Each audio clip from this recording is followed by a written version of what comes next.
A guy who shouldn't even be in this country killed someone with a truck. He got arrested, paid bail. Prosecutors dropped the case, and the money? Back in his pocket. Meanwhile, the widow's crowdfunding online just to pay the bills. 2 little kids. No dad, no compensation, no justice. This isn't incompetence. It was designed this way. And I'm going to break down all 7 failures of this system in this case. The case. Quick overview what happened. December 2025, State Route 167 near Auburn, Washington State. Kamalpreet Singh, an illegal immigrant from India, driving a semi-truck caused a deadly crash. Just 2 weeks ago, this went down. On one side, an American family shattered. A family man dead, leaving his wife and 2 kids. On the other, a guy who snuck across the border and is now free. In the middle, a justice system that picked a side. Spoiler, it wasn't yours. Failure. 1. The illegal entry. First things first, this guy shouldn't even be here. No background check, no traceable history, no legal process. He just crossed. But what's that got to do with me? Everything. When the system lets people with no verifiable history drive on your roads, no proper insurance, no accountability, guess who pays when it hits the fan? You. With higher insurance rates, with your taxes, or worse. Why does the system allow this? There's no real consequence for border failures. No one loses their job. No agency gets held accountable. And the chaos is so bad that 4 ICE detainees died in 4 days in December 2025, with 30 total this year. The system's built to look like it works, not to actually work. ICE data shows fatal accidents with illegal drivers jumped 15% in 2025 in sanctuary states like Washington, and the NHTSA now reports a 30% spike in fatal crashes this year, with sanctuary states leading the pack. In Australia, Japan, Singapore, they've got strict verification and real tracking. Here, we'd rather play humanitarian, with everyone else's safety on the line. Failure 2. The trucker license. Hold up, this guy's illegal, shouldn't be here. And yet he got a CDL, a commercial driver's license, 40 tons of steel, on the same roads your family uses. And you, as a citizen, go through tests, red tape, and checks just for a regular license. This guy got cleared to drive a vehicle that can turn your car into a tin can. Where's the logic in that? Progressive states passed laws letting illegals get licenses. Their excuse? Safer roads. And what's wrong with that?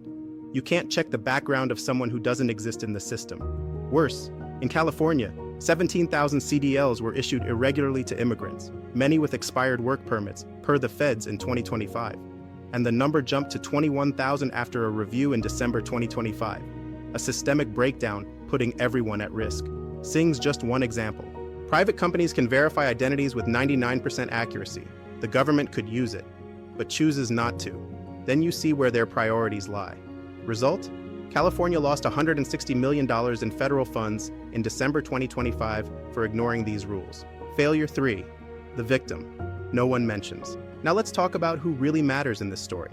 Not Singh. It's the American heading home who never made it.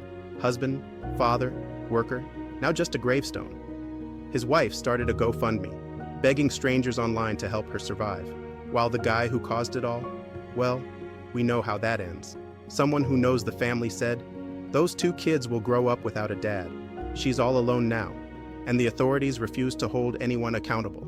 This is real, not a headline. It's a family destroyed. Any functioning justice system would guarantee immediate compensation for this family. Here, they're crowdfunding, and the guy responsible walks free. Failure 4. The bail that came back. This gets wild. Singh got arrested, paid a $100,000 bail, walked out. Then the prosecutors just vanished. No charges, no trial, nothing. Outcome? The bail got refunded in full. Yeah, it sounds like a sci-fi movie or a bad comedy routine, but it's real, sadly. You pay taxes to keep this system running, you pay the prosecutors' salaries, and when it's time to do their job, crickets. But try skipping your taxes, then the system wakes up fast. Sadly, prosecutors have immunity. If they don't do their job, no consequences. There's no incentive for competence when you work for the government. Just an incentive to not rock the boat for your bosses. That's it. Another person told me, this isn't incompetence. It's by design. It's intentional, not a glitch. It's a feature. Failure. 5. The sanctuary state. So why did this happen in Washington? Because Washington's a sanctuary state. Policies that shield illegals from deportation.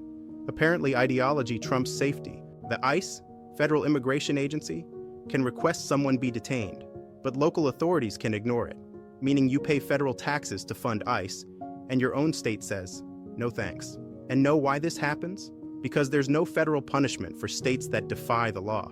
They openly thumb their nose at the feds, and nothing happens. Try ignoring a federal order yourself and tell me if it works the same. A friend said something heavy, but I found it honest. I'm past wanting to deport illegals. I want to deport the ones who want them here. You can totally get that anger. Failure 6. No one pays. Let's connect the dots. He entered illegally, got documents he shouldn't have, caused a death, got arrested, walked free. The case died. The money came back. And now, no one knows where he is. No one's looking. No one cares. This guy could be driving another truck right now, maybe in your town, on your highway. The system doesn't track, doesn't enforce, doesn't prevent. You're just a statistic waiting to happen. And this keeps happening because responsibility gets passed around until it's no one's. The judge blames the prosecutor blames the state blames the feds blame the state. A perfect circle. And in the middle, the ones who lost someone get no answers. Your insurance gets pricier. And data from 2025 shows demand for car insurance jumped 25% in sanctuary states like Washington, all because of this. Man, I saw a meme that went viral recently. A penguin with the line, "I'm gonna kill again." Dark humor? Sure. But it nails the system's logic. No consequences, no change in behavior. Failure. 7. The pattern. And the worst part? This isn't an exception. Believe it or not, the last name Singh is popping up in other cases. Why is it always Singh when an illegal trucker causes a crash? Similar cases every week. Different names sometimes, but the same script. Illegal entry. Easy license, crash. System fails, next case. Every time this happens, your insurance goes up. Your taxes fund the bureaucracy that failed, and someone loses a loved one. Tomorrow, it could be anyone. And sadly, the system doesn't seem ready to change, because fixing it would mean admitting it's broken.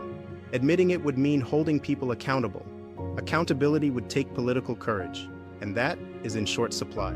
There should be real borders, real verification, real consequences. It works in dozens of countries. And here, we'd rather debate semantics while families pay the price. Brief solutions. But all hope isn't lost. Countries like Singapore use strict verification and have safer roads. Here, companies like LexisNexis offer 99% identity accuracy. The government could adopt it, but won't. States like Texas, Florida, and Tennessee set a good example, prioritizing safety over ideology. And that drew a 20% increase in internal migration in 2025, per U-Haul data.